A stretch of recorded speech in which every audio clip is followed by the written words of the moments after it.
Boa noite a todos. Muito obrigado pela presença de todos aqui na nossa terceira semana do curso. Hoje nós teremos a aula da Fátima Filardi, que é microbiologista do Hospital das Clínicas, lá na UFMG, já com uma experiência muito grande aí na microbiologia e com muito contato com a gente lá na oftalmologia. E a aula dela é uma aula que vai servir para encerrar com chave de ouro que a gente teve na semana passada sobre a ceratite, vai tirar muitas dúvidas aí sobre algumas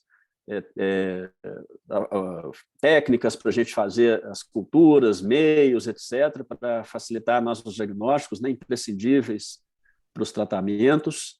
Então, eu quero agradecer muito a Fátima por ter aceitado o convite para dar essa aula para nós. E já quero deixar um aviso, gente, tem muitas dúvidas que vinham aí nas aulas anteriores. Nós agora já temos confirmado que nós vamos disponibilizar todas as aulas do curso no YouTube. Elas vão aparecendo aos poucos, porque fazer o upload, as aulas são relativamente longas, é um pouco demorado, então tem uma pessoa que vai se encarregar de fazer isso para nós. E as aulas vão aparecendo aos poucos e não vão ficar disponíveis para sempre, não. Nós vamos manter por um tempo limitado, aí, talvez uns 2 meses, e depois vamos tirá-las de lá. Mas aí quem não puder assistir, pode ficar tranquilo que vai ter a chance de assistir com calma, dando pausa em slides, fotografando, quando as aulas estiverem disponíveis no YouTube, tá bom? Então, Fátima, sua tela já está aí compartilhada para nós, pode já ficar à vontade para começar. Tá. Primeiramente, gente, boa noite, eu agradeço mais uma vez o convite. Meu nome é Fátima, como já foi apresentado, eu sou lá do Laboratório de Microbiologia, né, e sempre, como já falei com o doutor Frederico, sempre em contato com vocês. Então, para a gente é um prazer ter esse contato mais íntimo, mais próximo, porque é necessário, em microbiologia, esse contato com o médico. Tá? Então, a gente vai iniciar a aula, eu vou falar da parte microbiológica, tá? Então, outras dúvidas associadas, né, vocês poderão depois tirar com seus professores. Então, vamos iniciar. Bom, primeiramente, eu quero falar do fluxo, né, do Hospital São Geraldo para o Laboratório de Microbiologia. Essa parte, ela é uma parte, digamos, mais burocrática, mas ela é necessária, certo? Porque nós só recebemos os exames quando estes tiverem um pré-pedido, que eu vou mostrar mais na frente, para a gente poder inserir no nosso sistema do laboratório, que é o Matrix, que somente lá é que nós conseguimos dar sequência e assim terá um resultado para passar para vocês e o paciente. Tá? Então, iniciando, essa coleta é feita, né, no laboratório, no São Geraldo, lá no ambulatório, no hospital, né, identificando as placas, os tubos, as lâminas com etiqueta, o material, né, que vai ser utilizado. Na frente também vai ser melhor explicitado isso. Esse material que você escolhe, ele tem que ser enviado junto com o pedido médico, que para nós é chamado de pré-pedido, e nesse pedido ele tem que conter todas as informações possíveis, juntamente com o material. E assim que for coletado, tem que solicitar a enfermagem o envio deste ao laboratório via transporte. O laboratório tem um transporte que pode ser enviado diretamente ao laboratório ou nos finais de semana e à noite enviado para a plataforma hospitalar que fica no 3º andar do Hospital das Clínicas, o laboratório de urgência. Então, o nosso setor, né, o nosso laboratório pertence à unidade funcional do Laboratório de Microbiologia, ele está na Faculdade de Medicina, né, portanto, ele já está fora, né, lá exatamente do hospital, dos hospitais, é uma dificuldade a mais, mas mantendo esse fluxo, a gente não tem prejuízos. E é na sala 228, com esse telefone, que é o telefone que vocês terão contato com a gente, né, para qualquer dúvida, ou saber o andamento do exame, qualquer dúvida, né? E o horário de funcionamento é de segunda a sexta, de 7 às 22 horas, sábado, domingo e feriado, de 7 às 19 horas. tá bom? Isso é extremamente importante para vocês tirarem qualquer dúvida com a gente. Bom, e quanto ao ciclo diagnóstico em microbiologia? O ciclo diagnóstico seria a fase pré-analítica, que ela compreende as diretrizes de coleta e assim como os transportes de amostras, né? O processamento das amostras, e no caso de vocês, é o único do laboratório que o médico semeia diretamente, né, nas nossas ferramentas diagnósticas, que são os meios de cultura, que é um ganho extraordinário, certo? Porque o médico, idealmente, é o que tem que ser feita a coleta mesmo. Obviamente que nem todo, mas o São Geraldo, ele consegue, né, como é um material muito nobre, difícil, ele, para a gente, ele é a melhor coleta, é a forma que a gente consegue um melhor resultado. Não que os outros a gente não tenha bons resultados, mas vocês estão colhendo, vocês que estão vendo a lição, vocês que estão vendo o processo. Então, é muito enriquecedor isso, certo? Fiquem sabendo que é extremamente importante a coleta. Ela é a etapa principal de qualquer exame de microbiologia, porque sem uma coleta bem feita, você pode ter qualquer processo, inclusive genético, molecular, mas se essa amostra não for coletada com todas as diretrizes, com todos os protocolos, o exame microbiológico não vai te dar nenhuma resposta satisfatória, né?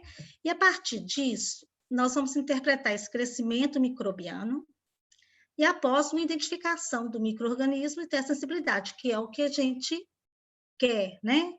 Que é o nosso objetivo final, é identificar o micro-organismo que seja o verdadeiro patógeno e fazer o teste de sensibilidade, que é o antibiograma. Então, isso aqui é um fluxo, é o processo da microbiologia, né? Por mais que o exame seja urgente, a nossa urgência ela é relativa, porque eu preciso que a bactéria ou o fungo que esteja envolvido naquele processo infeccioso, você consiga recuperar in vitro, que seriam, né, nas placas que a gente envia para vocês e onde vocês semeiam diretamente.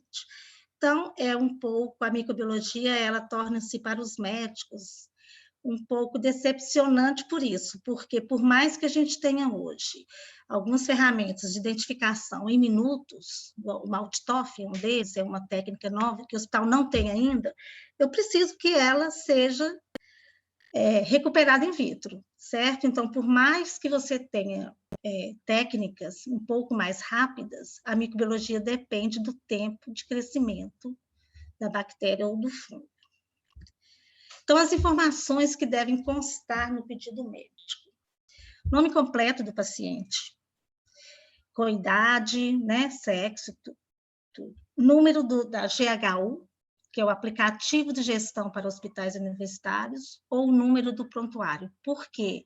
Esse número, ele é especialmente importante para que você consiga cadastrar esse paciente no nosso sistema, tá? Que é o Matrix.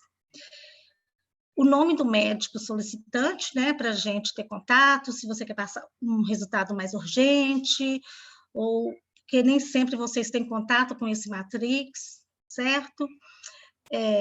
Vocês têm que anotar os exames que vocês estão solicitando, o GRAM, como o GRAM, a bacterioscopia pelo GRAM, né? Pesquisa de fungos, cultura para bactérias e ou fungos, e outros, se fizer necessário e que a gente tenha no nosso como protocolo. Data e hora da coleta é extremamente importante, a hipótese diagnóstica e o uso de antimicrobianos quando aplicável. Ainda com relação ao pedido médico, né? Vocês têm que anotar qual a amostra, qual o sítio de coleta, certo? Porque normalmente quem faz essa transcrição do pré-pedido para o Matrix são pessoas que não conhecem, né? Não conhecem nada de medicina, nada de laboratório, então esse espécime clínico, embora essa aula seja direcionada para a córnea, é muito importante que esteja claro lá no pedido, tá? E como vocês trabalham em urgência, no São Geraldo, né, tem outros tipos de materiais, como raspado ou secreção conjuntival, próprio raspado de úlcera de córnea, aspirado vítreo, biópsias, lente de contato ou outros. Por quê? Na hora que nós, os microbiologistas, vamos avaliar tanto a microscopia como o crescimento em cultura, é muito importante qual o material, porque o micro-organismo, qual que é a diferença de uma contaminação, de uma colonização para uma verdadeira infecção, está exatamente nessa relação material, crescimento, como foi o crescimento, qual que é essa bactéria, para a gente avaliar e não mandar um resultado enganoso, uma contaminação como uma infecção. E anotar em quais meios foram semeados. Nós vamos falar qual que é o objetivo do diagnóstico microbiológico, né? Parece, é muito óbvio, né? Mas é isolar através de cultura micro-organismos viáveis, né? O que é viável? Ele é um micro-organismo capaz de estar na amostra e que seja recuperado na cultura in vitro e que seja o responsável pelo processo infeccioso. É aí que eu volto a repetir e falar que a coleta é o momento mais delicado, é o momento que é responsável pelo, digamos, sucesso do exame microbiológico, né? Quais as técnicas utilizadas? Então, basicamente, de uma forma bem resumida, a gente tem na microbiologia a microscopia, que existe os exames a fresco ou exame direto, quando você quer fazer uma pesquisa mais rápida de fungos, mas eu tenho que ter um material suficiente para fazer. Os exames corados em microscopia, que na microbiologia o mais importante é o GRAM, GIMSA, nós vamos falar mais na frente, que cada um nos traz, né? Nos dá como resposta, e o ZIL. E a imunofluorescência direta, para pesquisa de clamídia, que atualmente o laboratório não está sem esse material, inclusive relacionada à falta de demanda, tá? E a cultura que nós vamos usar, meios de culturas seletivos, que são aqueles meios de culturas que selecionam um grupo de bactérias, não seletivos, que é basicamente os que a gente envia para vocês, e meios de enriquecimento. Então, a gente meio que fecha dentro da microbiologia para aqueles micro-organismos viáveis, tudo que a gente pode conseguir recuperar. Então, vamos falar sobre as considerações gerais sobre coleta. Tá? Gerais, mas que eu vou apontar mais para infecções oculares. Então, a amostra deve ser realizada do sítio real de infecção, né? Parece óbvio também, vocês estão lá com a úlcera de córnea, né? Mas eles, como já falado, ele só será válido e confiável se a amostra for representativa do processo infeccioso. Por quê? Porque nem sempre aquele local ele está limpo, ele está com outras contaminações de tecidos e secreções adjacentes, certo? E vale lembrar que os micro-organismos que fazem parte de contaminação ou colonização, normalmente eles têm um crescimento mais rápido que o patógeno. Então, isso invalida uma cultura, certo? Invalida uma verdadeira, a identificação do verdadeiro patógeno. Eu posso estar mandando um resultado que é um colonizante, que é um contaminante, tá? Então, ela deve ser colhida com o mínimo de contaminação. Se houver, no caso, a úlcera de córnea, em alguns casos não, mas pode ter sim, né, uma mistura de, dependendo de como vocês recebem o paciente, né, de contaminantes ali. E também deve-se estabelecer um momento ótimo para a coleta de amostras, isso aqui é de maneira geral na microbiologia. O que é um momento ótimo? É a fase aguda, né? É onde você tem o maior número de patógenos, é onde ele está multiplicando, é onde eu vou ter maior chance de isolar, correto? Obviamente que isso aqui é uma situação, né? Essas considerações gerais são as considerações para um exame um momento ótimo, por exemplo, vocês não podem nem sempre receber um paciente no momento ótimo. Essa infecção pode ser uma infecção crônica, que aí você vai ter um menor número de micro-organismos ali, e dificulta, é bom que se saiba, dificulta a recuperação na cultura, tá? Então, o momento ótimo é quando possível, né? Isso aí seria o ideal. Deve-se obter uma quantidade suficiente de amostra. Também está relacionado com a quantidade de patógenos que eu possa ter na amostra, e que vai facilitar o resultado da cultura. Para espécime da superfície ocular, geralmente a quantidade é menor, né? A gente não pode solicitar mais amostras, porque realmente nem sempre tem uma quantidade que dá para repetir o exame, não se repete, né, coleta, no caso de infecções oculares, é mais complicado. Então, eu volto a reafirmar, o momento da coleta, ele é quase que único, né?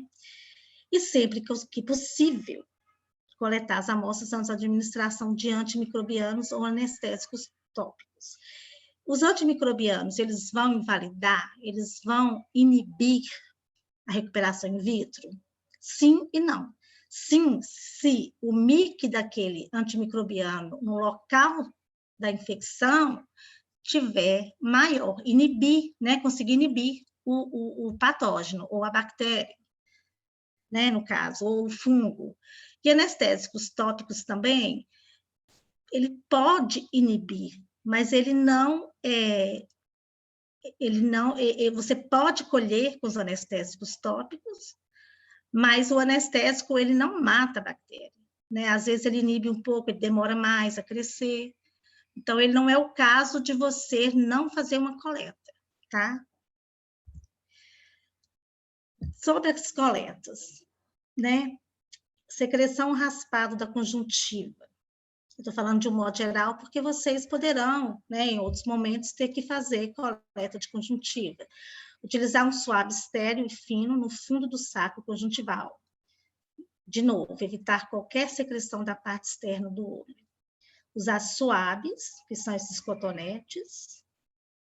Não é ideal o suave para nenhum material, né? A gente evita porque é muito fácil, né, colher com suave. Você passa numa ferida, ou o que for, mas aí você passa também limpando, né, o tecido e trazendo junto contaminação. E sempre que possível preparar o esfregaço para o grão ou guimsa no momento da coleta. Se for colher olho esquerdo e olho direito, sempre colher separadamente. Seriam duas culturas, no caso. Preparação para métodos diagnósticos nas infecções de córnea. Então, a primeira coisa que vocês vão fazer, lá tem o kit, tem os meios de cultura, esses meios de cultura são enviados, funcionário do Hospital São Geraldo vai no laboratório de microbiologia, a gente envia os meios de cultura e as lâminas que ficam armazenados lá para vocês, né? Então, vocês vão confeccionar a lâmina, o esfregaço para as colorações, semear nos meios padronizados, essa padronização ela é universal, tá? E que deve estar em temperatura ambiente no momento da semeadura. Então, os meios não devem ser retirados da geladeira e imediatamente ser semeado. Isso vai inibir um pouco a recuperação dessas bactérias. E enviar ao laboratório com acondicionamento e identificação corretas, tá, gente? Às vezes a gente tem problemas nas identificações. Isso é fundamental, tá? Que seja identificado, porque às vezes não vem um pedido com o nome do paciente e volta, e a cultura, as placas estão com o nome de outro paciente. E não refrigerar. A partir do momento que a coleta foi realizada, que foi semeada no ambiente de culturas, aí você não pode semear, deixar em temperatura ambiente até o momento do envio ao laboratório. Só para contar um caso, essa questão do refrigerar, há muito tempo foi feita uma coleta, esqueceram lá por um motivo, a enfermagem não chamou o laboratório, e o pessoal ligando para a gente que tinha feito a coleta, que tinha certeza e tal, e tal. Até que eu pedi para olhar no laboratório aqui de casa, não tinha chegado mesmo. Aí o médico, na hora foi o doutor Wellington, ele pediu, foi lá, olhou, o fungo já tinha crescido, na temperatura ambiente. Então, a sorte é que era um fungo. Então, para vocês verem, né, como que tem que ser enviado rapidamente para não perder esse fluxo. Aqui, gente, eu vou mostrar para vocês as técnicas de confecção de esfregaços. Gostaria muito de reforçar que o esfregaço não é apenas você depositar o material numa lâmina. Você tem que depositar o material numa lâmina, mas ele deve ser preparado com uma espessura fina e homogênea para permitir a visualização das características celulares e de outros elementos que você, porventura, encontre naquele esfregaço. Por quê? Eu vou passar o microscópio, a gente olha o grão no aumento de 1000 vezes. Então, eu tenho que, a luz tem que passar por esse material. Então, quando for, por exemplo, líquido, não é um aspirado, você pode pôr uma gota, somente uma gota, e, se possível, marcar, né, de pincel para retroprojetor, onde você colocou na lâmina, e a identificação do paciente aqui. Quando for, ou com cureta oftalmológica, ou próprio suave, você fazer um esfregaço, distribuindo este material na lâmina, e, se possível, se sempre também marcar onde foi realizado este material, porque às vezes o material é escasso, é mais fino, então a gente precisa saber onde esse esfregaço está para poder fazer a coloração do lado correto da lâmina. Então, vocês podem fazer sempre do lado onde vocês anotaram o nome do paciente, ou apontar para a gente de alguma forma onde que está esse esfregaço, tá? Aqui são exemplos, né? Isso aqui já é a nossa etiqueta, tá? Aqui foi um abscesso. Olha só, imagina uma luz passando aqui. Ele está muito espesso, né? Então a gente tem que procurar. Isso aqui, apesar de tudo, é muito grande para você procurar no aumento de 1000. Você tem que buscar onde que a luz passa para observar o que é que tem nesse abscesso. Aqui, isso aqui é um raspado de córnea. E onde que está esse esfregaço? Né? Isso aqui foi passado no laboratório, os meninos olharam e acharam que estava em toda a lâmina. Então, isso dificulta a nossa visualização. Aqui tem outro, e que o esfregaço está visível. Está menorzinho, a gente entende que o material é pouco mesmo, mas nem sempre o esfregaço ele aparece após a coloração. Ok? Então, a gente sabe que às vezes, no momento ali é difícil, vocês não têm, às vezes, às vezes é difícil de vocês espalharem ali, mas tem que fazer essa tentativa, tá certo? Aqui são os meios de culturas padronizados, que eu falei, são padronizados universalmente, tá? A gente usa o tioglicolato, que é um meio líquido de enriquecimento. O que é isso? Ele permite a multiplicação de bactérias, principalmente daqueles materiais que têm escassez, né, que é pouco. Então, ele vai permitir que a bactéria multiplique, caso você não consiga a sua recuperação no meio sólido, tá? Então, é um meio que ele permite o enriquecimento de bactérias, tá, gente? É bom que fique claro, para fungos e outras bactérias de crescimento lento, não. Exemplos, Neisseria e hemófilos. A gente não vai conseguir aqui, não. Só no meio sólido. São bactérias que a gente chama de exigentes, nutricionalmente falando. O Agas taburoa, que é um meio sólido também, ele é um meio, eu coloquei seletivo para fungos, porque dependendo, se aquele material tiver pseudomonas, por exemplo, ele vai crescer aqui também, tá? Então, ele é seletivo porque ele permite o crescimento melhor de fungo aqui nesse meio. Mas existe o meio saburro com clorafenicol, que inibiria mais o crescimento de bactérias ou contaminantes.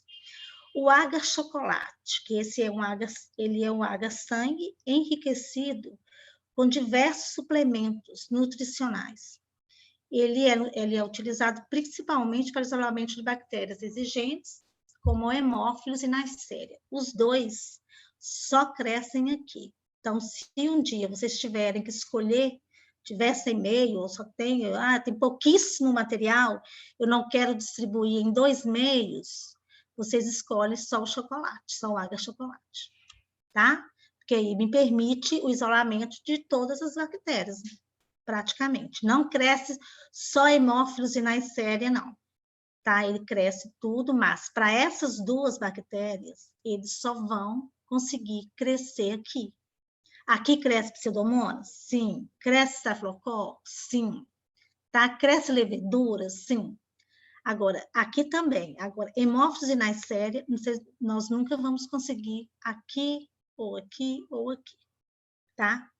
Aga-sangue é um meio não seletivo. Por quê? Ele cresce, esse aqui também é um meio não seletivo. Ele cresce tudo, mas ele é ideal para o isolamento de espécies de Streptococcus e Staphylococcus, porque ele permite que você visualize as características, né, de colônia dessas bactérias, melhor do que no Aga Chocolate, por exemplo, que também permite o crescimento de bastonetes gram-negativos, por isso que ele é não seletivo, ok? Então, é esse kit, né, que a gente chama aqui, não é um kit, mas são esses meios e as lâminas que lá no Hospital São Geraldo tem, assim que acaba, ou antes de acabar, o pessoal vai e a gente envia mais. A gente envia uma quantidade, não uma quantidade muito grande, porque pode passar do prazo de validade, né? Pode ressecar, pode desidratar, observar se tem alguma contaminação na superfície desses agas, porque é muito fácil a contaminação, não deixar aberto muito tempo, porque esporos que estão no ar podem, né, cair e crescer, esporos de bacilos, mesmo de fungos, de crescimento rápido. Acondicionamento desses meios de cultura, né? Eles deverão ser armazenados em geladeira antes do uso, com exceção do tio glicolato, que deverá ficar em temperatura ambiente. Não tem problema ficar na geladeira, não, mas o fabricante manda ficar em temperatura ambiente. As lâminas comuns, elas deverão ser usadas para esfregaços de gram ou guimsa. Por que eu estou chamando a atenção aqui do guimsa? O guimsa, tradicionalmente, e há muitos anos atrás, ele é usado para pesquisa de micro-organismos intracelulares, principalmente a clamídia. Só que ele está em desuso, ele caiu em desuso, porque a sensibilidade para a clamídia, pelo método Guimsa, é muito baixa, é em torno de 40%. E, além disso, exige-se que seja preparado com uma amostra que tenha uma quantidade que eu seja capaz de visualizar uma clamídia, que é um micro-organismo intracelular, numa coloração tradicional, né?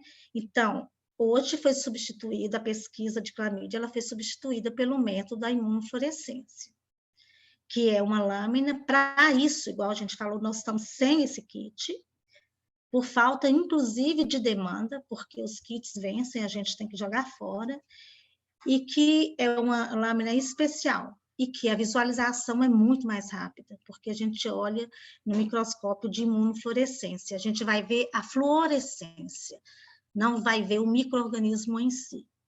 Nós vamos discutir mais sobre como que esse método funciona. Então, e a preparação dos meios, né? Então, após a raspagem da área da lesão da córnea, isso aí é com vocês, né? Com bisturi ou cureta oftalmológica estéreo, né? A alça de Kimura, que é ideal, que ela é flexível, né? Vocês vão depositar o material na superfície desses meios, fazendo múltiplas inoculações na forma de C. Isso é uma convenção internacional, né? C de córnea. Então, vocês começam a semear daqui para lá, como se fosse um depósito do material, e aqui, ó, é como se eu fosse diluindo o material, limpando o material, certo? Vocês vão fazendo C. E aqui vocês podem ver que essa pessoa que semeou fez o C exatamente, né? Aqui é uma colônia de pseudomonas, gente, que é a nossa mais prevalente, né? No hospital. Aqui, ó, por exemplo, é uma colônia contaminante. Tá vendo? Ela está contaminando, inclusive, a borda. E esse crescimento, aproveitando, na nossa semi-quantificação de crescimento, é um crescimento que a gente chama de abundante, onde foi colocado, depositado o material, você tem o crescimento da bactéria. Então, a fase aguda, né, que a gente chama, pode ser a fase crônica, que ele esteja também com a bactéria, mas isso aqui é aquela fase em que o micro-organismo está numa quantidade, quer dizer, é uma infecção bem importante. Embora a pseudomonas, talvez em qualquer quantidade, seja importante, mas nesse sentido aí, é por isso que a gente coloca no laudo, crescimento abundante, para chamar a atenção. Endoftalmites. A coleta é feita por aspiração com seringa e agulha, né? Então, colhe-se o fluido vítreo aquoso. Obviamente que os manuais mandam aspirar o maior volume possível, mas volume em fluido, né, vítreo aquoso, isso é relativo. Uma gota, se não der para semear em todos os meios, aquilo que eu falei, escolha uma placa de água de chocolate para semear. E após enviar o material semeado, as placas de água, imediatamente ao laboratório, como já falado, identificada com pré-pedido, se possível, fechar a placa com uma fita para poder não ter contaminações. Aqui sobre a mídia, que eu já falei. Então, a pesquisa, o método ideal, o melhor método, o método mais sensível, é a imunofluorescência direta. Você vai raspar a conjuntiva para a obtenção de células epiteliais, porque a clamídia ela é intracelular, por isso que não se consegue uma cultura de clamídia. Existia, sim, culturas para clamídia, que é um meio especial, mas era muito menos sensível, tá? Existe com células de McCoy, dá trabalho, não é todo laboratório que tem estrutura para fazer cultura de clamídia. Então, o método de imunofluorescência direta, ele dá boas respostas, mas eu preciso de um material que seja bem polido, porque eu tenho que obter as células epiteliais, que a clamídia ela só infecta alguns tipos de células epiteliais, né? Então, eu tenho que ter uma quantidade, eu tenho que ter uma amostra representativa dessas células para que eu possa detectar a clamídia pela imunofluorescência, né? Vai se ligar o anticorpo fluorescente com o micro-organismo, usando o microscópio de imunofluorescência. Deve-se evitar o material purulento hemorrágico, porque eu não quero pus, eu não quero leucócitos, eu quero células epiteliais, tá? Isso em clamídia, ok? Então, a imunofluorescência direta, por que ele é tão superior, né? Então, o princípio do método é de detecção da fluorescência quando anticorpos com complexos de fluorocromo se ligam especificamente aos organismos. Então, a qualidade da amostra é um fator determinante da sensibilidade e especificidade. No caso da imunofluorescência, é maior que 95%. Pelo índice, isso fica em torno de 40%, e além disso, vai depender da habilidade do técnico e do microbiologista para observar isso numa coloração, tá? Então, isso aqui, gente, mais uma vez, eu gosto muito de enfatizar, a qualidade da amostra é um fator determinante, não só para a imunofluorescência e para a pesquisa de clamídia, tá? Ela é um fator determinante para qualquer tipo de bactéria ou de fungos ou de qualquer micro-organismo, ok? Gostaria muito que isso ficasse bem sedimentado, né, na cabeça de vocês, na avaliação de qualquer exame de microbiologia. Aqui é só para a gente mostrar. Isso aqui é o raspou-se, né, onde tem as células epiteliais infectadas, vocês que são os, né, vocês devem conhecer o tipo de infecção, né, o tipo de lesão, e aqui é a imunofluorescência, então ela te permite ver, o microscópio você vê com aumento menor, então a fluorescência, o anticorpo, ele é específico, né, para clamídia, você vai colocar no microscópio, numa coloração especial, a lâmina é especial, tá? Então, e aí você vai olhar pelo microscópio e a fluorescência já te dá o resultado. Então, é muito fácil de detectar, aumenta-se a sensibilidade e a especificidade e também a própria visualização. E quando não for possível, né, você semear o material, né, imediato, como vocês fazem de rotina. Então, se for um suave, vocês podem pegar um suave, inclusive tem no laboratório. É difícil porque a úlcera é microúlcera, né? Mas vocês podem colocar no meio de transporte. Lente de contato, vocês vão colocar transportar em recipientes estéreis. Para a lente de contato, pode-se colocar, por exemplo, uma salinha estéreo ali, para não ressecar, ou no próprio estúdio. Tá? Então, isso sim, naqueles casos excepcionais. Tá ok? Agora, eu queria falar dos procedimentos técnicos, né? Que seria a nossa fase analítica. Então, por que essa demora da microbiologia? Porque, às vezes, dá até um desânimo, eu acredito em vocês, às vezes vocês querem uma resposta mais rápida, né? Para saber se o tratamento está sendo efetivo, né? Para saber como que está a evolução daquela infecção. Mas, infelizmente, isso digamos assim, isso é o necessário para a gente obter o crescimento. Então, assim que chega o laboratório, nós vamos resolver a parte burocrática dos pedidos, mas essa vai dar o check-in, que a gente fala no nosso sistema, como que a gente pode falar? Dá o número nosso interno, e a partir daí a gente vai incubar em CO2 e a 35 graus, mais ou menos. Então, incuba-se por 24 horas, tá? E nós vamos observar os meios de cultura diariamente. Culturas normais, normalmente são 72 horas para a gente liberar negativa, tá? Culturas, por exemplo, de secreção de ferida, normal, de líquido acítico, líquido, mas para úlcera de córnea, nós deixamos para bactérias pelo menos 7 dias. Por quê? Geralmente, a quantidade menor de material não é a prevalência, mas tem bactérias que não são tão rápidas para crescer. Então, a gente aumenta esse tempo de incubação com o intuito de aumentar a sensibilidade do médico. Então, a nossa cultura demora a sair por isso, como negativa. Por isso que é importante o contato, a ligação de vocês, como é que está a cultura, ou então eu preciso desse resultado, a gente vai falar, está negativo, mas se quiser que libera com 5 dias, ok. Tá? Fungos necessita de pelo menos 30 dias, principalmente fungos de infecções mais profundas. O micobactério como negativo, 45 dias. Então, para vocês verem que a microbiologia, ela depende da atividade mesmo, da multiplicação, do tempo de multiplicação dessas bactérias. O micobactério, ele demora 24 horas para multiplicar uma célula bacteriana, quando tem. E ela é extremamente difícil. Fungos, idem, a mesma coisa.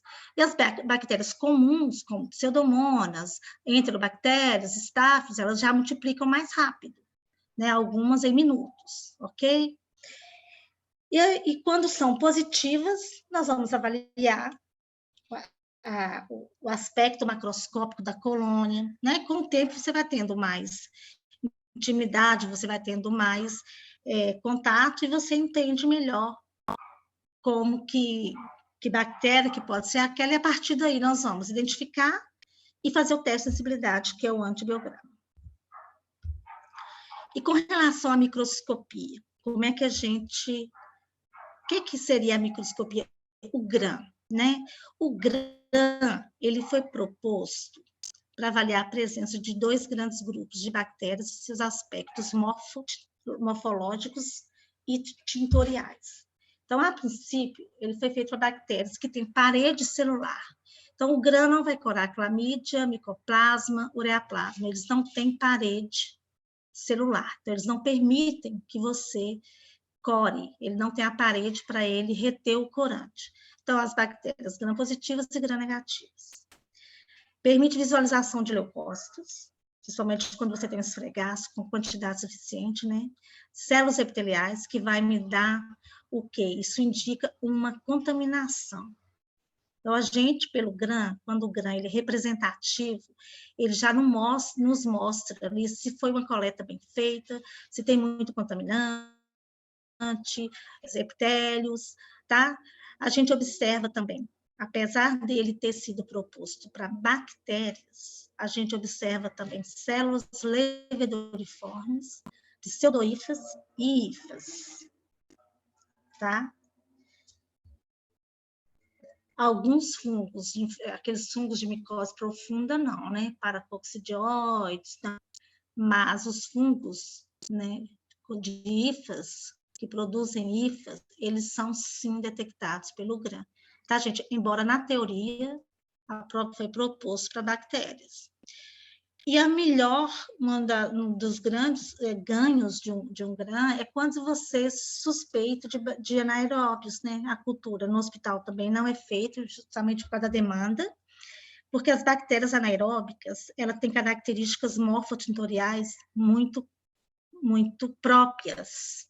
Então, de um modo geral, na microbiologia, o GRAM é muito importante quando você tem bactérias anaeróbicas, né? Porque, inclusive, eles não vão crescer em aerobiose, que é, geralmente, a cultura nossa, que são os métodos nossos, né? A cultura anaeróbica estrita não vai crescer do modo como são feitas as culturas hoje, tá? E avalia a qualidade das amostras, como eu falei, com a presença de células epiteliais, com outros tipos de restos celulares. O GIMS, como a gente já falou, ele, em exames microbiológicos, é utilizado para demonstrar micro-organismos intracelulares, né? Então, ele foi o primeiro método usado, como eu já falei, aqui estou até repetindo, mas a sua sensibilidade é muito baixa. Além disso, ele é muito difícil de ser observado, necessita de uma grande experiência. E em micoses profundas é utilizado para pesquisa de fungos, ok? Que não é o caso de úlcera de cólera. O ZIL é utilizado para pesquisa do bacilo álcool ácido resistente, o BAR, que é o responsável pela tuberculose, né? Tanto pela tuberculose, pelo micobactério tuberculose, como pelo micobactérios não tuberculose, que hoje estão aumentando muito, né? Os micobactérios não tuberculose, M não T. Então, as características que o GRAM vai me... o nosso único, digamos, exame que a gente fala de urgente seria o GRAM, porque você faz a coloração, que é rápida, você avalia aquilo, você avalia aquele material e você já libera no sistema, tá? Mas ele tem limitações, né? A limitação, mais uma vez, vai estar relacionada com a coleta. Então, se for uma infecção que está cronificando, eu vou ter menos organismos, tá? Então, às vezes, o GRAM eu não vejo nada, né? Ou por falta mesmo de material na lâmina, mas eu vou ter uma cultura positiva. O melhor método, o padrão ouro na microbiologia é a cultura, tá certo? E, normalmente, ele vai ter uma relação direta com a cultura. Um material rico, aqui está difícil de ver, mas essas bactérias, tem outras fotos melhores, esses halozinhos em claro, é o pneumococo. Então, quando você vê essa quantidade aqui, ó, eu obrigatoriamente, se foi bem semeado, se a mesma parte que eu fiz o esfregaço, eu semeei no meio, eu vou ter o resultado da cultura. Aqui é o pneumococo. Olha que bonitinho a semeadura. É meio que artesanal, né? A microbiologia. Então, aqui são culturas bem características, são colônias do pneumococo, do Streptococcus pneumoniae, que eu já vi no meu grão, tá? Nem sempre é tão lindo assim, essa relação é tão direta. Depende disso tudo que eu falei. Então, aqui eu já vou seguir para as técnicas que eu identifico e que eu vou fazer o antibiograma do pneumococo, de Streptococcus, que exige-se um tipo de teste, exige-se um tipo de antibiograma que é realizado num tipo de meio de cultura específico para pneumococo, que também ele não vai crescer em qualquer local. E, como a limitação, né, a limitação é a sensibilidade do método, que eu preciso de pelo menos 100.000 células por ml para ser observado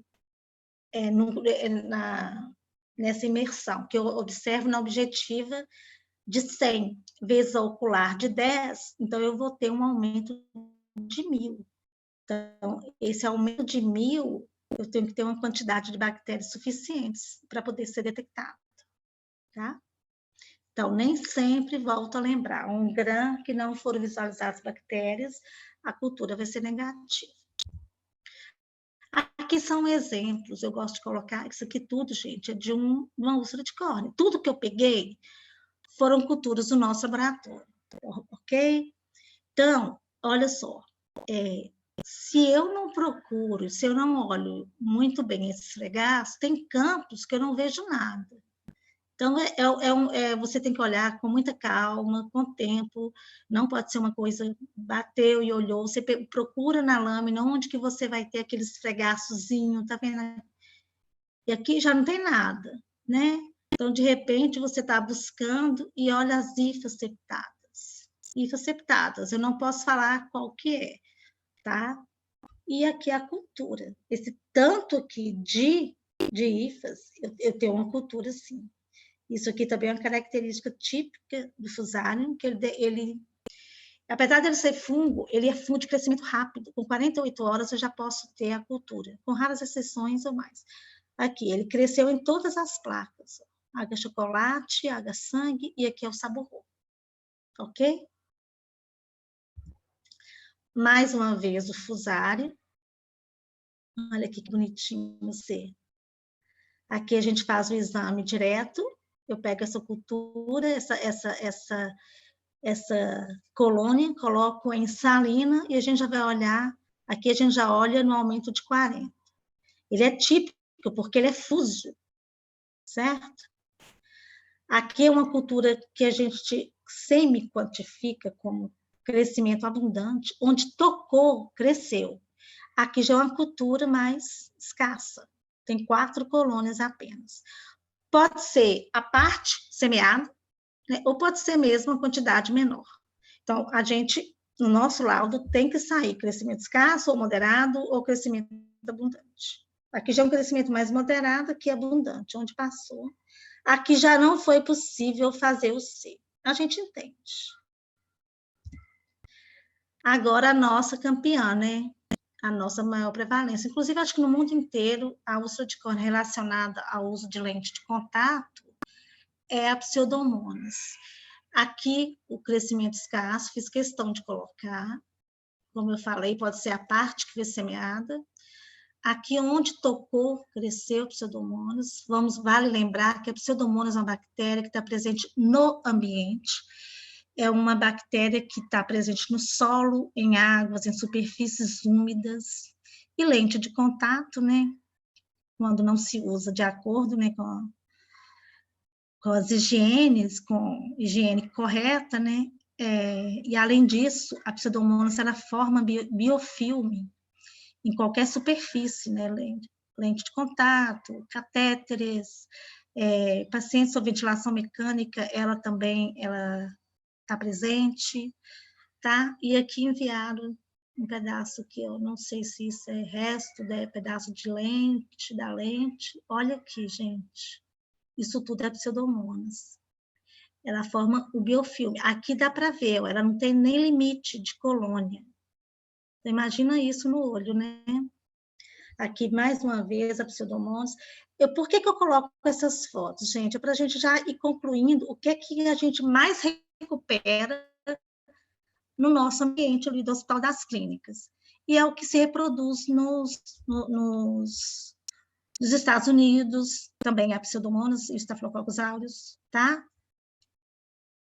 Aqui mandava a lente, pedacinho, e em volta cresceu a bactéria. Aqui uma colônia de Pseudomonas. Olha como a gente chama de colônia espraiada.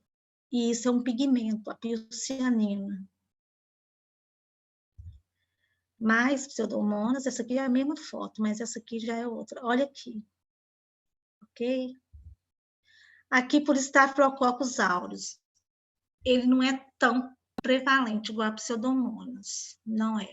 Aqui, tudo isso é Staphylococcus aureus. A gente também já tem, né, o conhecimento de como que é a colônia, é uma colônia mais creme, com hemólise, um pouco mais firme do que a Pseudomonas, Staphylococcus aureus. Todos, né, gente? A grande maioria, o crescimento onde você semeia o material da úlcera, ele cresce. Aqui, para a gente falar, que a gente estava tendo, gente, aumentou demais, vocês devem ter observado melhor do que nós, o laboratório, o crescimento de Neisseria, né? Gonorreia. Voltou com tudo, né? Então, diplococcus, ele são diplococcus gram-negativos intracelulares ou extracelulares, e normalmente ele vem com a descarga, né? De pus. Então, o diplococo gram-negativo sempre, a Neisseria, vem acompanhada de uma descarga aqui são os leucócitos. Aqui está muito difícil, né? Isso aqui eu tirei essa foto com celular. Então, aqui a gente vê os diplococos sendo fagocitados pelo leucócito. Então, às vezes, num campo você não vê nada, mas pesquisando bem você vai achar os diplococos aqui. Isso porque a lâmina está permitindo que eu possa visualizar os micro-organismos, né? E aqui é a cultura dele. Ele só vai crescer no agar-chocolate. No agar-sangue ele não vai crescer, no saburro ele não vai crescer. Ok? Embora seja bem sugestivo, né? Uma microscopia é bem sugestiva. Com esse achado, com esses leucócitos, é bem sugestivo de Neisseria gonorreia. Aqui é um crescimento de Streptococcus pneumoniae. Foi um dos grãos mais bonitos que eu já vi de Streptococcus pneumoniae. Ele é um diplococo gram-positivo e esses halos todos brancos aqui, ó, é a cápsula dele. Tá? Então, foi um dos grãos mais bonitos que eu vi de pneumococo. E olha a cultura. E é uma bactéria, gente. Vamos supor, se vocês demorarem a enviar para a gente, ficar lá igual o fungo, ficou, o fungo cresce. É uma bactéria que ela sofre autólise. Pode ser que eu não consiga depois identificar e nem fazer um antibiograma. Ela tem uma enzima autolítica. Então, vocês podem observar que a gente nem vê a colônia direito. Você vê o halo da hemólise, que é uma alfa-hemólise, é uma hemólise tá vendo? Verde. Com 24 horas, se eu não trabalhar com essa colônia, 48 horas, eu não consigo mais recuperar, tá? Então, por isso que a gente sempre fala da importância do envio o mais rápido possível para o laboratório. Aqui é Corynebacterium, né? O uso de Corynebacterium. O que é o Corynebacterium? É uma bactéria que está na pele. Então, ouvi internet, acho que está ruim, olha. Falou que a internet. Nós estamos ouvindo bem, viu, Fátima? E a tela está tranquila aqui. Não, é porque apareceu mensagem que a minha internet não está boa. Ok, então vocês estão ouvindo, né? Posso seguir?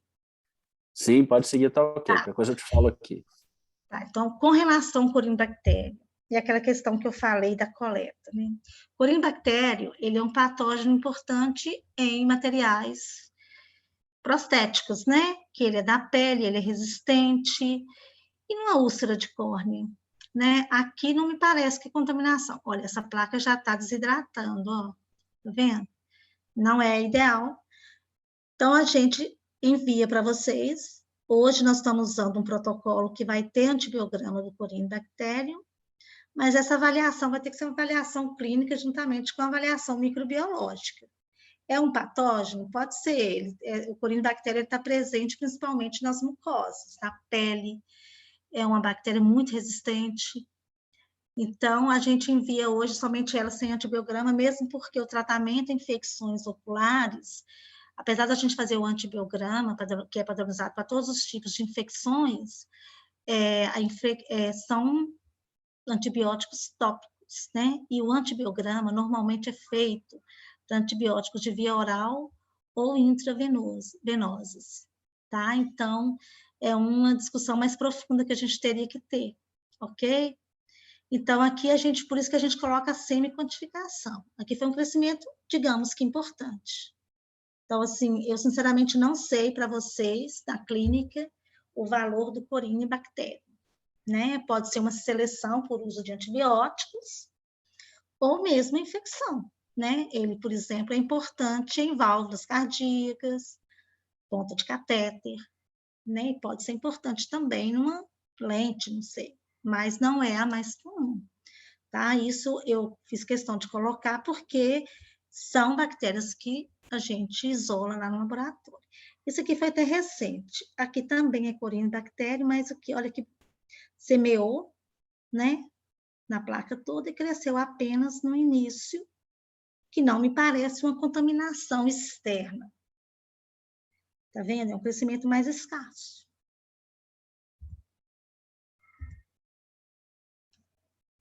Ai, travou aqui, viu?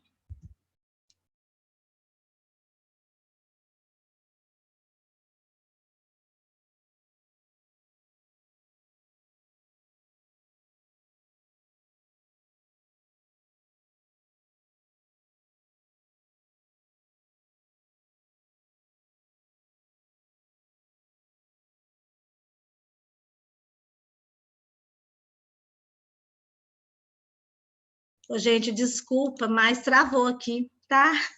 Nada, agora já passou, parece que já Agora tá resolveu, ok, né? né? Não travou mesmo Ah, aqui. Por isso que eu. ok.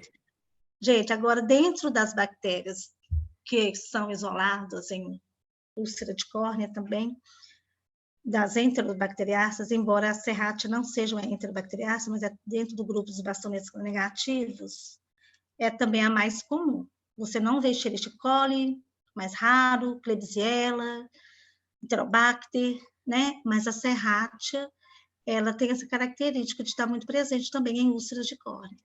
E aqui, ó, são crescimentos todos de serrátia. Cada um cresceu de uma maneira. Aqui, gente, olha que interessante, no água chocolate. Tentaram fazer um C, um S, a gente entende que ela tem esse pigmento vermelho, tá? Isso é característica da serrátia marcescens, embora nem todas produzam esse pigmento em cultura, tá? Então, isso aqui já nos 100% quase de certeza que isso é uma serrátia marcescens, mas a gente faz a identificação e a gente faz o antibiograma também. Então, aqui é outro crescimento considerado abundante, né? Que também todos são, porque onde foi semeado, onde foi depositado o material, a bactéria cresceu. Aí travou de novo.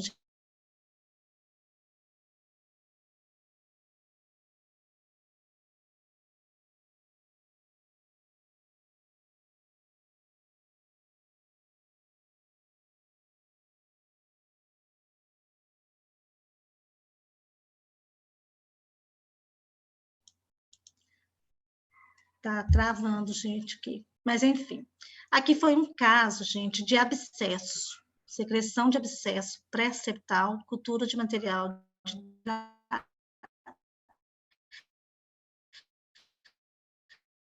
dactiocistite. O que aconteceu? Fiquem, né, atentos com relação a isso. Não foram vistas bactérias, por mais que a gente tenha olhado o material todo, com numerosos leucócitos, tudo isso aqui é um leucócito, aqui o núcleo, né, abscesso, você vai ter a bactéria, a gente até pensou em anaeróbio, alguma coisa, mas cresceu.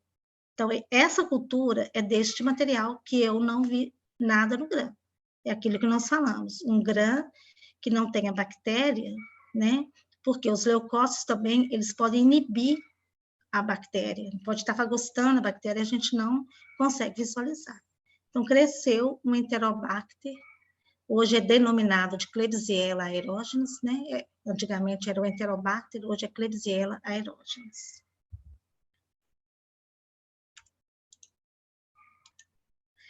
Bom, com relação aos laudos de GRAM, no nosso laboratório, quando a gente libera dessa forma, eu não vou ler todos, porque inclusive vai ficar disponível para vocês, quando eu descrevo no meu laudo flocos gram-positivos agrupados em cachos, ele é compatível com o crescimento Staphylococcus. Ele está em cachos, né? Gram-positivos isolados aos pares da cadeia, Streptococcus. Diplococos gram-positivos lanceolados, encapsulados, igual aquele que eu mostrei, é bem provável que seja o Streptococcus pneumoniae. Gram-positivos, que são largos ou esporulados, bacilos, que inclusive é uma bactéria que a gente não tem isolado. E o Corynebacterium são bastonetes gram-positivos curtos e empaliçados. Então, isso é uma correlação, né? É um laudo presuntivo que, na cultura, vai encontrar essas bactérias. Aqui eu fui colocando pelos gram-positivos, pelos outros leveduras e hifas, bastonetes negativos, a pseudomonas, às vezes ela é muito difícil de ser observada ao grão, gente, porque elas são bastonetes negativos muito finos. Então, se eu não tiver um esfregaço que me permita observar essa característica, não posso ter nada no grão e ter aquelas culturas que vocês viram, tá? Bastonetes gram-negativos finos e com pleomorfismo é o hemófilos, e os diplococos gram-negativos, normalmente intracelulares, são as Neisseris. Aqui que eu coloquei a microbiota da superfície do olho para a gente lembrar sempre que é tênue aquela característica, né, de que os patógenos, as bactérias patogênicas, com exceção daquelas infecções externas, elas são as mesmas que estão nas nossas superfícies, né? Da nossa microbiota. Então, por exemplo, Staphylococcus coagulase negativo são bactérias que causam úlcera de córnea, né? Mas ela também faz parte da superfície do olho. Hemófilos faz parte da superfície do olho. Neisseria faz parte da superfície do olho. Streptococcus viridans também. Então, por isso que o momento da coleta, como coletar, como tentar coletar e semear o sítio representativo, o momento representativo, é que nos vai levar a um exame, o isolamento do verdadeiro patógeno, para a gente não estar enviando para vocês um crescimento da microbiota, que isso não nos interessa. Então, essa coleta ela tem que ser feita da melhor maneira possível, justamente para a gente evitar. Então, isso aqui se replica para muitos outros sítios, tá? Não só para a úlcera de córnea, que é até mais raro, porque a coleta é feita por vocês. E isso faz uma grande diferença. Né, que vocês viram aí, pela grande maioria das nossas culturas, a gente não tem contaminação, porque são feitos por vocês, né? Mas isso aqui, ó, é o grande drama da microbiologia, porque a grande maioria, a maioria das infecções, obviamente, são causadas pela microbiota do nosso organismo, né? Que ela invade e ela vai tornar-se o patógeno, mas dependendo da fase, é uma contaminação ou colonização, ok? Os patógenos mais comuns, tá? Eu também não vou me ater, conjuntivites, ceratites, eu chamei a atenção, vocês viram, e eu não escolhi as fotos, são fotos que mesmo que são as Pseudomonas aeruginosa, nós temos os Staphylococcus aureus, coagulase negativa, Streptopneumoniae, Serratia, Proteus é muito raro, outras enterobactérias, Neisseria gonorreia também é uma infecção bem, né, bem característica, espécies de moraxella, de bacilos, fungos, fusário, e cândida bem mais raro. Endoftalmites, obviamente, são outras bactérias, né? Mas normalmente da microbiota mesmo que conseguiu infectar. Aureus, Staphylococcus aureus, epidermites, Streptopneumoniae, outros Streptococcus, Propionibacterium acnes, aquele da pele, é um bastonete gram-positivo, que ele vive na pele, né? Hoje chama Cutibacterium acnes, é aeróbio. Pseudomonas aeruginosa é mais raro, e os outros são fungos, né? Aspergillus e o acremônio, que é mais raro. Agora eu vou falar sobre a cantameba, gente, que inclusive nós não fazemos a cultura. Já se tentou, já solicitou para a gente um estudo, isso também depende muito de demanda. Um laboratório, ele vai realizar culturas sob demandas. Atualmente, né, o número o pessoal do Hospital das Clínicas em geral está mais restrito, mas isso eu penso que nós temos que trabalhar em conjunto e ver a possibilidade da gente fazer essa pesquisa de acanthameba, que me parece, né, que é considerado raro, né, uma infecção rara, mas que ela tem surgido e que é extremamente importante, muito importante, mas é muito difícil também. Então, a ceratite por acanthameba, que é uma pequena ameba, que é um organismo unicelular, ela é encontrada em solo, lagos, córregos e outras fontes de água contaminadas. É uma infecção rara, mas grave, né, que pode causar perda permanente da visão e que está associada a traumatismo ocular pelo uso de lentes de contato com solução de limpeza não estéreis ou contato com águas contaminadas, como de solo ou poeira.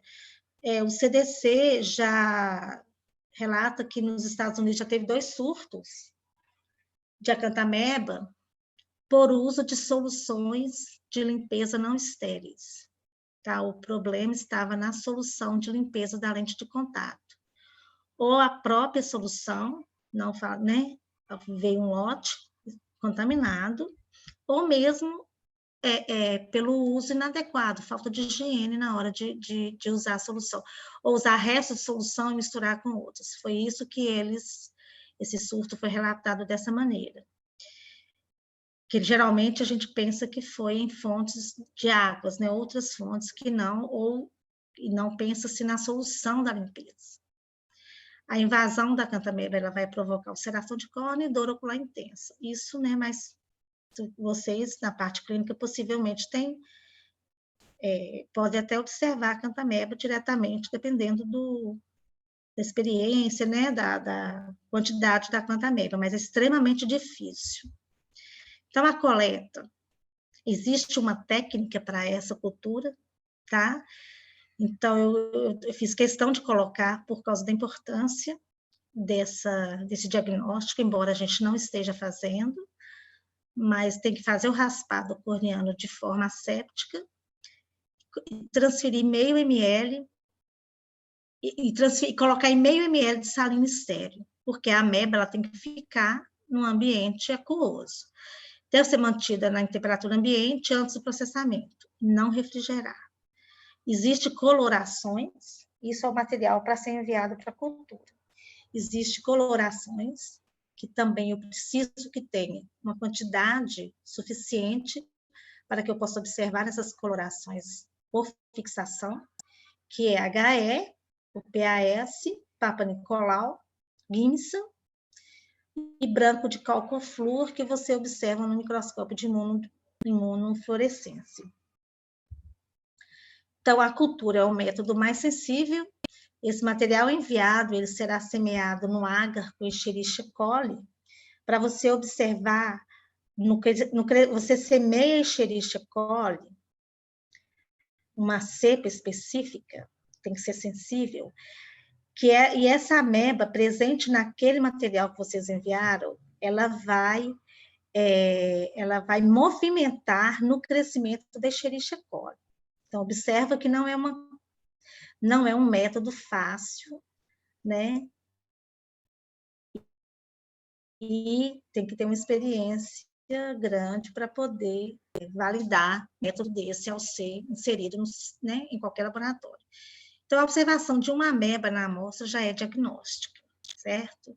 Eu fiz questão de colocar, né, que nós não fazemos isso, às vezes tem locais que terceirizam, mas, eu queria advertir que para a gente poder fazer esse tipo de cultura, a gente tem que ter um método bem validado, né? Tem que ser tudo bem casado para poder a gente ter a resposta. Aqui só para a gente mostrar a dificuldade, olha, cistos de acanthameba curados por métodos diferentes, tá vendo? Então, aqui é uma acanthameba, olha, é muito similar às outras células, né? Esse aqui tá bem mais, né? Tá bem mais visível. tá? Mas para eu conseguir uma citologia, o material tem que ser muito bem coletado, ok? E é isso aí.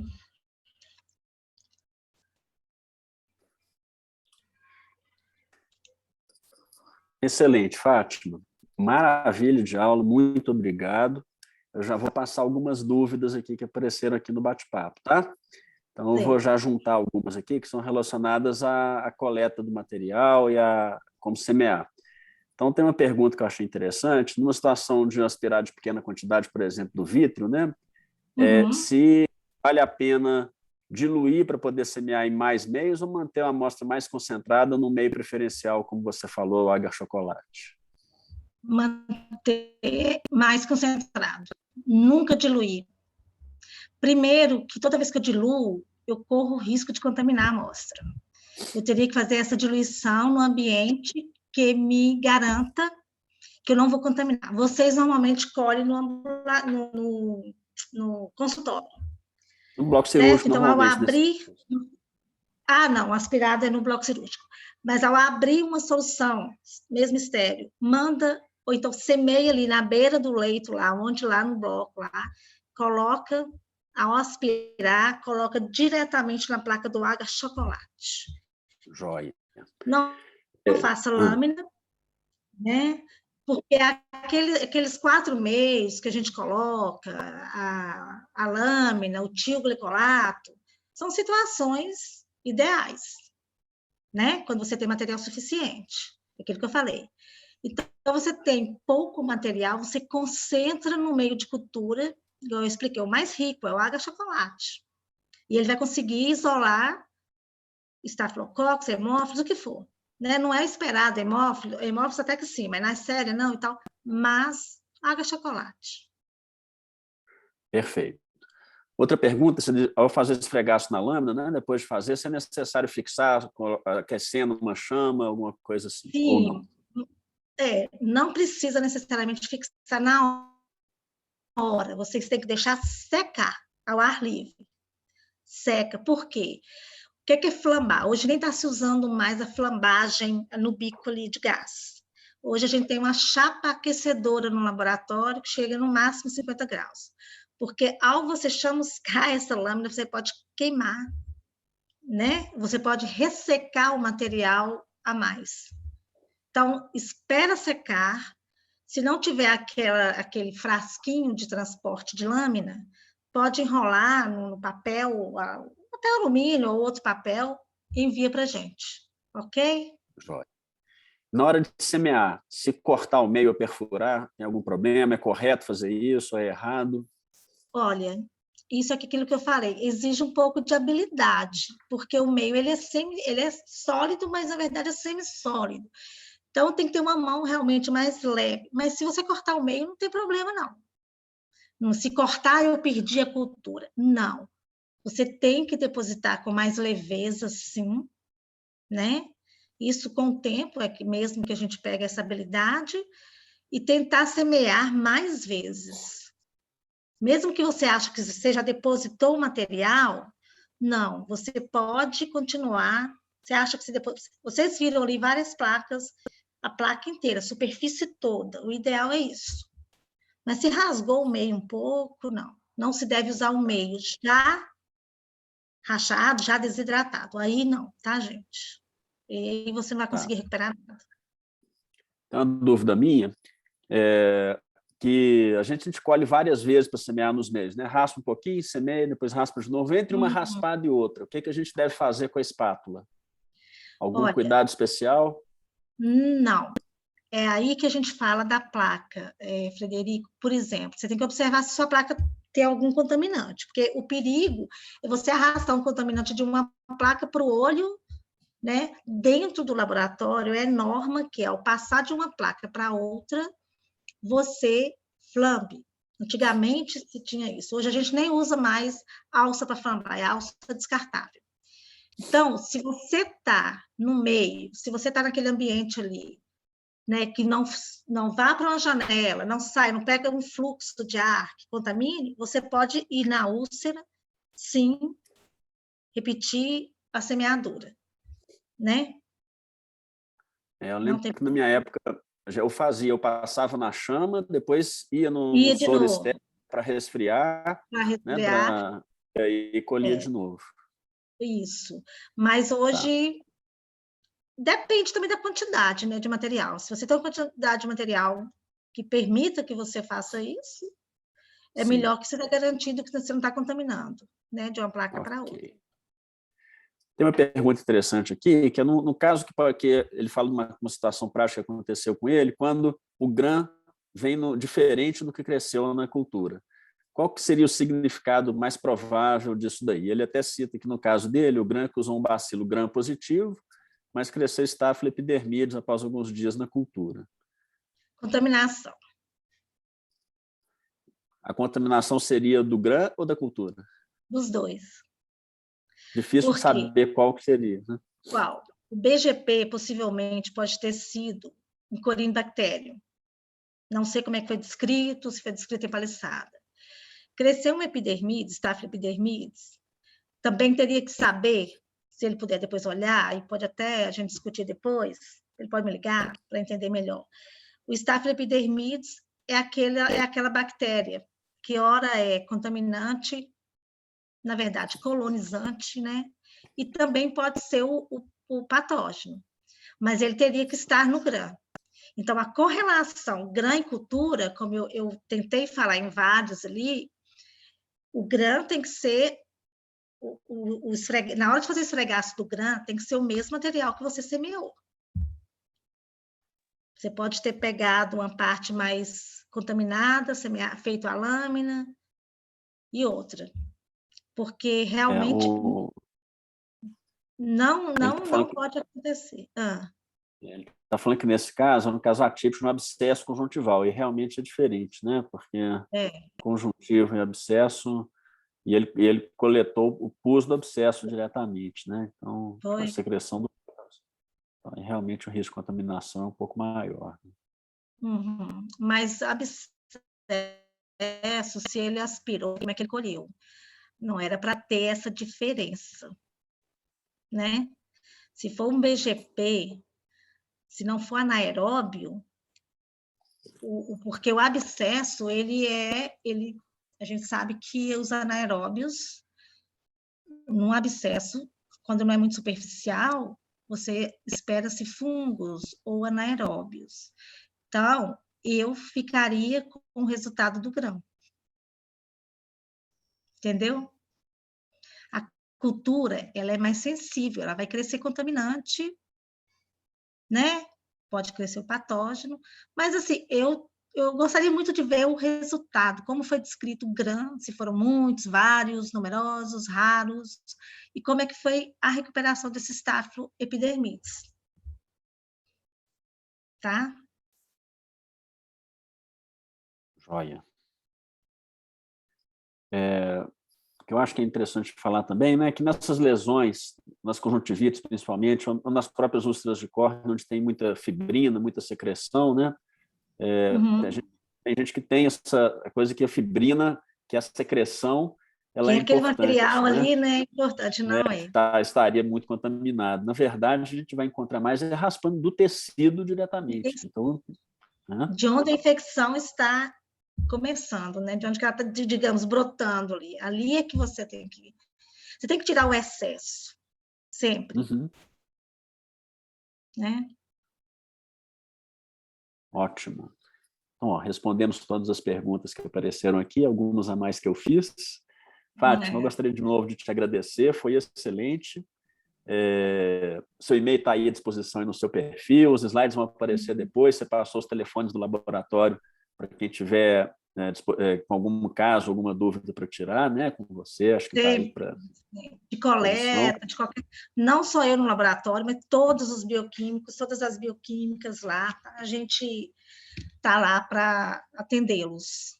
E a gente Você falou gosta de muita atender, coisa, porque é importante para a é, gente, vocês, tá? essa interação é fundamental, né? Isso. E acho que assim, você fala muita coisa específica do laboratório lá do Hospital das Clínicas, mas acho que mesmo para quem não está lá, quem está assistindo aqui e é do interior, foi muito útil, né? Quer dizer, quem está no interior tem que ter uma interação com o laboratório que está, pedir os meios, certamente os laboratórios nas cidades, né, fora dos centros vão ter condições de fornecer os meios para colher material.